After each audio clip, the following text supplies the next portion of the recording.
es analista político, a quien por supuesto le agradecemos por su tiempo y le damos la más cordial bienvenida. Guido, Wilmer Huazurco le saluda desde los estudios de Teleestrella. Muy buenos días, bienvenido, gracias por su tiempo. Bueno, agradecido por la invitación.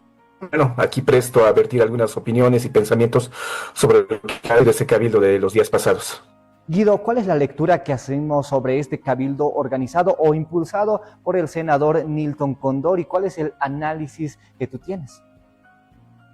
Bueno, en realidad hay una cuestión importante aquí. El núcleo del cabildo lo ha constituido la CSUTCB. Y la CSUTCB también ha estado vigente hace un par de meses en las movilizaciones para la abolición o la derogación del decreto 5503. No olvidemos que en su momento la COP estaba realizando distintos tipos de movilizaciones y no había logrado generar algún tipo de presión al gobierno, pero la CSUTCB ha sido determinante para ello. Entonces estamos viendo en el pasado una entidad que ha sido determinante en ese entonces porque los bloqueos de la CSUTCB han acelerado un acuerdo entre el gobierno y la COP, y actualmente también estamos viendo nuevamente la CSUTCB.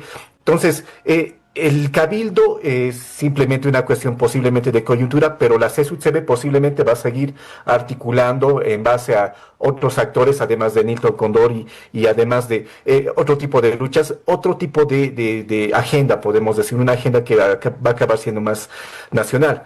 Si bien vamos a ver que han habido pedidos más relacionados a lo que el senador Nilton Condori estaba de alguna forma difundiendo, por ejemplo, esta de las rebajas de sueldos de los parlamentarios, las dietas de los presidentes y todo ello. Entonces, si bien ha habido eso, también hay otro tipo de demandas, por ejemplo, esto de la ley 150, si no me equivoco, que vendría a ser el próximo elemento de aglutinamiento y de lucha, que va a ser algo que ya se está viendo, ¿no? Hay una marcha que está viniendo desde el norte de Bolivia y de alguna forma va a formar parte de lo que vendría a ser la agenda política de los próximos días y semanas. Entonces, la CSUTCB vendría a ser lo central en ese sentido. Se está empezando a posicionar como un ente y eso también hay que tomar en cuenta que hay distintas organizaciones y distintos liderazgos que de alguna forma quieren generar lo que en el pasado el MAS había generado, o sea, aglutinar a distintos sectores sociales en torno a un proyecto mayor. Pero eso sí, lo que se ha visto son más pedidos de coyuntura, y hay que ver hasta qué punto esto va a ir evolucionando para lograr sí o sí consolidarse como una alternativa. Ganó más protagonismo y no la participación de organizaciones sociales como la FEJUVE del Alto, entre otras. ¿Por qué cree que estas no han participado y la CSUTCB estaría ya ganando más protagonismo en este tipo de eventos? Hay una cuestión también aquí que me parece importante y eso tal vez viene desde el organizador, uno de los organizadores, que en este caso sería Nilton Condori. A menudo Nilton Condori, para mostrar ese semblante de liderazgo fuerte y duro, él empieza a, de alguna forma, a aislar a quienes no necesariamente propugnan con lo que él dice, ¿no? Por ejemplo, si es que Edman Lara hubiese estado en el cabildo, posiblemente se hubiese sumado algún porcentaje mayor, digamos, de asistencia. Lo mismo con otro tipo de organizaciones. Pero también hay que tomar en cuenta que si bien Nilton Condori a menudo es duro y a menudo da la contra a todos que de alguna forma no están de acuerdo con lo que vendría a ser sus propuestas y todo ello, también hay una pugna, podemos decir, entre organizaciones sociales. Por ejemplo, la COP y la CSUTCB, desde el momento en el cual hemos visto ya la firma de acuerdo entre la COP y el gobierno hace un par de meses sobre el decreto 5503, ya no están necesariamente en el mismo carril. Si bien ambos se están configurando como oposición social al gobierno, no estamos tomando en cuenta de que y hay ciertas rencillas y ciertas diferencias. No es extraño, por ejemplo, que a una persona, una de las disertantes que haya estado en el cabildo, mencione, ¿no?, que en el futuro vamos a hacer otro cabildo con la COP, decían, y ha sufrido muchas chiflas. Entonces hay un recelo entre organizaciones sociales, hay un recelo posiblemente también entre determinado tipo de dirigencias, especialmente entre la COP y la CSUTCB.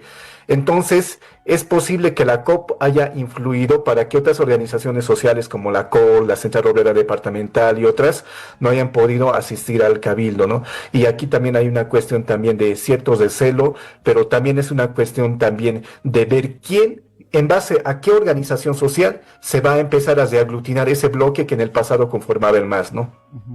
Ahora, Guido, ¿cree que en este caso el senador Nilton Condori esté siguiendo el legado de Felipe Quispe, el Maico, como muchas organizaciones o muchos actores políticos indican en esta oportunidad? ¿Cree que Nilton Condori puede llegar a ser un Felipe Quispe? ¿Cómo no analizamos este tema?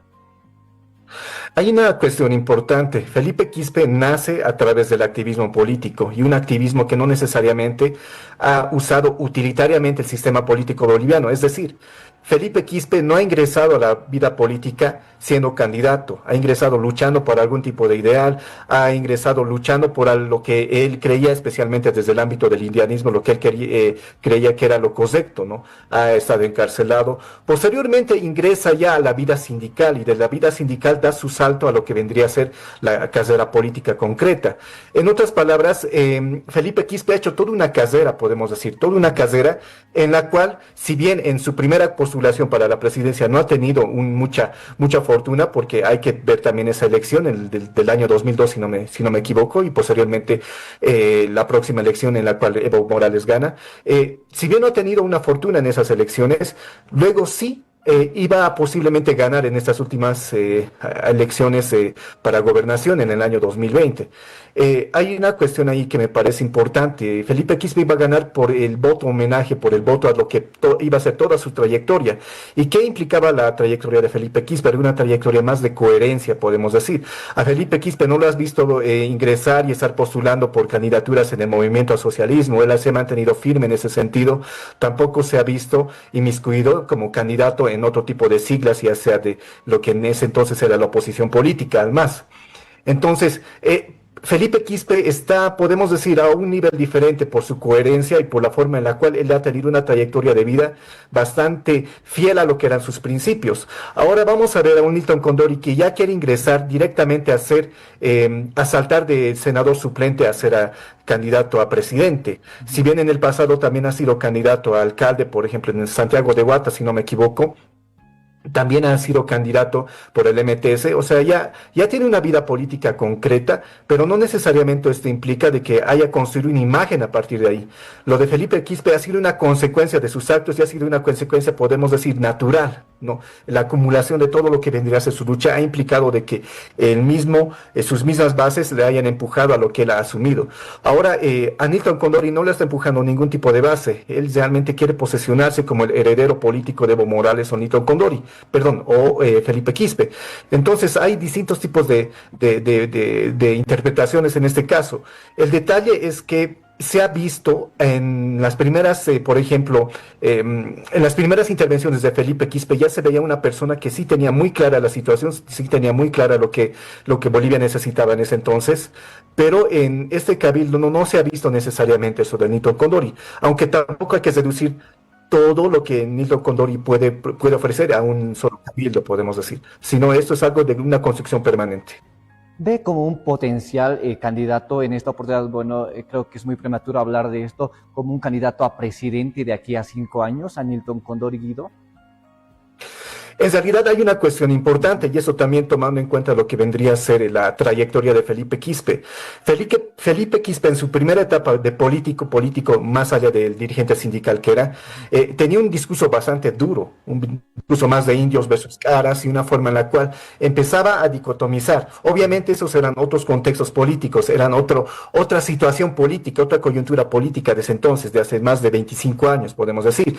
Ahora, ese tipo de discurso que manejaba Felipe Quispe no le ha servido para ganarle a Evo Morales en la elección del 2005, si no me equivoco.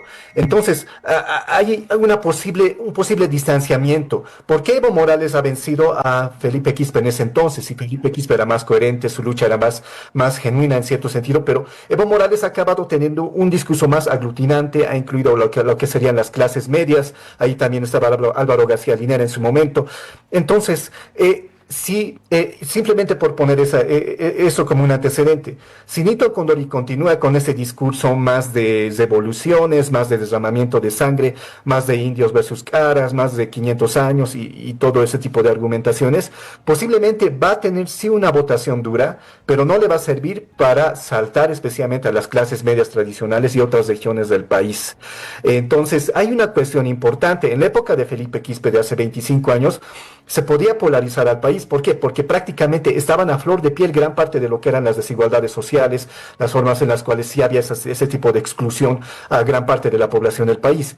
Pero en la actualidad estamos viendo que hay otro tipo de asimetrías, podemos decir. Ya hay clases medias de origen aymara, origen quechua, hay ya gente que tiene una acumulación de capital bastante importante y ahora también estamos viviendo más en una sociedad urbana y multilocal a la vez. Entonces es posible que el discurso de Nilton Condori, así como los términos que lo ha venido manejando, no le alcance para generar una propuesta nacional, pero eso no descarta de que pueda ser candidato, Obviamente estamos viendo que hay distintos tipos de liderazgos que se están proponiendo, que se están empezando a proyectar para el 2030. Algunos son alcaldes, otros ya que prácticamente ya, como Nilton, ya están mostrando claramente su propósito y su inclinación para ser candidatos a la presidencia.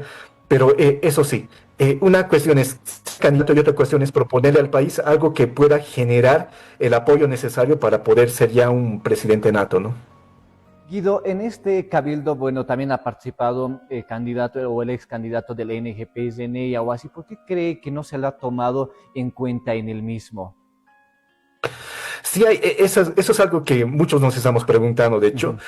Hay muchas susceptibilidades en ese sentido. Probablemente implicaría el empezar a politizar de otra forma y electoralizar lo que vendría a ser el cabildo. Posiblemente eso ha sido, no han querido electoralizar el cabildo y también implicaba el empezar a tener otro tipo de agenda, porque si en el cabildo ibas a tener un voto resolutivo para que haya una segunda vuelta, tenías que darle sostenibilidad a ese tipo de demanda con movilizaciones en esos próximos días. Posiblemente han dejado esto de lado a una cuestión más legal, ¿no? La solución que están buscando ya no va a ser una solución política, en este caso lo que está buscando Yaguasi ya no va a ser una solución política, sino va a acabar siendo una solución legal. Y lastimosamente no todo lo legal acaba siendo legítimo, ni no todo lo legal acaba siendo lo adecuado, especialmente para la democracia. Entonces, a mí me parece también una cuestión de este tipo de limitación política, simplemente a cuestiones más de una agenda de la CSUCB y parte de lo que implicaban los de las demandas de Nilton Condori. Y también hay otro tipo de referencias o otro tipo de opiniones que indican que tener a dos candidatos, a un candidato, un ex candidato o un candidato todavía potable como Yaguasi y a Nilton Condori que quiere ser candidato, hubiese sido tener a dos personajes que tal vez hubiesen tenido algún tipo de recelo. No estoy seguro hasta qué punto esto será cierto, pero eso es algo que yo creo que se estaba preveyendo. Muchas personas estaban esperando que a partir del cabildo también se pueda generar otro tipo de medidas para poder generar también una segunda vuelta en la gobernación. Entonces, eso es algo que queda especialmente entre los organizadores. ¿Por qué cree que existió esta especie de recelo, Guido? El detalle es que cuando estamos hablando de personajes que quieren ocupar, y aquí hay una cuestión. Nilton Condori en su momento hablaba de que quiere ser el heredero, y eso es algo que cualquiera puede desearlo. No es una cuestión que se le tenga que negar a nadie. Si él demandaba de que quiere ser el heredero de Felipe Quispe y de Evo Morales. Cuando estamos viendo a Felipe Quispe, no estamos viendo una persona que haya promovido más liderazgo, sino simplemente gran parte de lo que era la tendencia indianista se ha concentrado en lo que era él. Lo mismo con Evo Morales. Evo Morales durante décadas ha impedido el surgimiento de nuevos liderazgos. Entonces, si es que hablamos de esos dos personajes, al margen de que sean sus merecimientos y todo lo que haya sido su coherencia o no, estamos hablando de dos caudillos. El caudillismo es algo bastante centrado en nuestro medio político, también es algo que es bastante común. Entonces, si Nilton Condori está queriendo ser el heredero de ambos y él sabe realmente a qué se refiere, posiblemente también quiere posesionarse como el caudillo. Y el caudillo tiene que ser alguien único, alguien que de alguna forma concentre todo lo simbólico de un movimiento y que en el caso de Evo y en el caso del Malcolm no hayan generado otro tipo de liderazgos ahí que puedan acompañarlos, ¿no? Entonces, el caudillismo implica eso. Posiblemente, si es que tomamos en cuenta ese tipo de declaraciones de Nilton Condori, él ya quiere asumirse como liderazgo político, no como un líder nato que va a estar acompañado de un equipo más grande y todo ello, sino como el caudillo, ¿no? Como el imprescindible en cierto sentido. ¿Qué significa ser un caudillo, Guido, para que la gente nos entienda un poquito?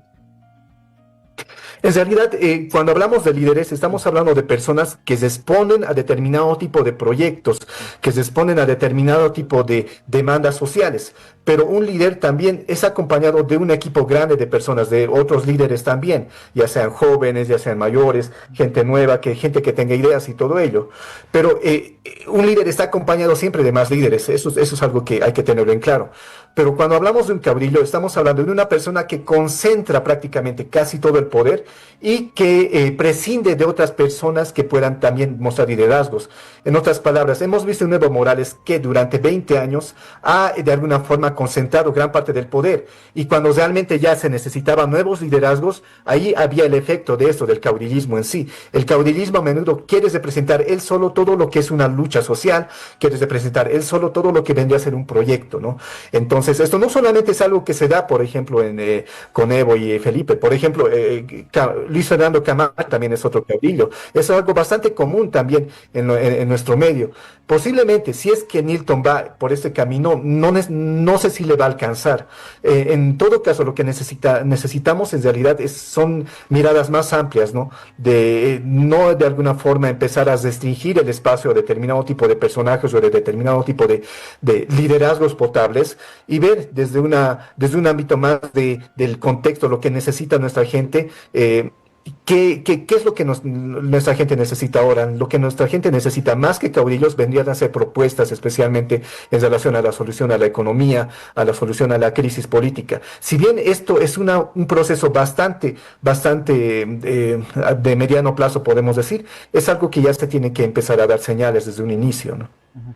Guido, se conoce que en este cabildo se ha otorgado un plazo de 15 días a los legisladores para que puedan rebajarse su sueldo. ¿Qué podría pasar después de estos 15 días? En realidad, estos 15 días van a ser fundamentales para que este movimiento, en el cual está la CSUCB y también está Nilton Condori, empiecen a aglutinar más apoyo. Ese es el rol fundamental. El apoyo no solamente va a ser una cuestión orgánica de convenios con otras organizaciones sociales y empezar a estrechar lazos para unir fuerzas, sino también el empezar a socializar gran parte de la legitimidad de esos pedidos, porque al margen de que esté Nilton, al margen de que sea la CSUCB, este pedido de la reducción de los sueldos y todo ello es algo netamente legítimo, es algo que gran parte de la población va a ver con buenos ojos, porque estamos en un periodo de crisis. Desde hace 2 años ya nuestra población ha venido ajustándose el bolsillo, ha venido ya gastando lo que eran sus ahorros en lo que son los gastos cotidianos, y el mismo hecho de ver a asambleístas, ver a gente que no tiene mucha preparación o que no hace mucho aporte y que esté percibiendo más de 20.000 bolivianos es algo obsceno y se lo ve prácticamente como una injusticia. Entonces la base de la lucha es totalmente legítima, eso sí hay que ponerlo en cuenta. Es muy legítimo todo lo que se está pidiendo, pero el detalle es hasta qué punto vas a lograr socializarlo. Eso se tiene que generar en estos próximos 15 días, pero hasta que esto se venga realizando en las calles, también se tiene que venir realizando, y esto tal vez ya vendría a ser la cuestión de Nilton Condori, generar algunas alianzas al interior de lo que es la Asamblea Legislativa para poder ya formar al menos una bancada, podemos decir, favorable para que se pueda aprobar ya estas leyes o estas normativas que empiecen a reducir lo que vendrían a ser los sueldos, ¿no? Entonces, es un trabajo a nivel organizativo, otro trabajo a nivel de difusión y otro trabajo a nivel de las negociaciones políticas al interior de la Asamblea Legislativa. Entonces, hay todo este tipo de trabajos que se tendrían que venir realizando en estos próximos 15 días. Y si no, entonces ya tendría que ser activados los mecanismos para poder ejercer medidas de presión. Porque, ojo, que al margen, como decía, repito, al margen de que esté Nilton, al margen de que se la CSUCB, todos los pedidos van a tener respaldo social porque son legítimos en todo caso. Guido, le quiero agradecer por su tiempo. Esperamos un próximo contacto. Muchísimas gracias. No, más bien agradecido por la invitación y bueno, hasta otra oportunidad. Bien, de esta manera conversamos con Guido Alejo, él es analista político, nos dio una mirada ya profunda de este cabildo que se desarrolló el pasado sábado, principalmente impulsado por Nilton Condori. Según la lectura de Alejo, en este cabildo participaron más integrantes de la CSUCB, es decir, de la Confederación Sindical Única de Trabajadores Campesinos de Bolivia. Bien, es momento de realizar una breve pausa. Tenemos más información que brindarles acá en la revista Telediario. Acompáñenos.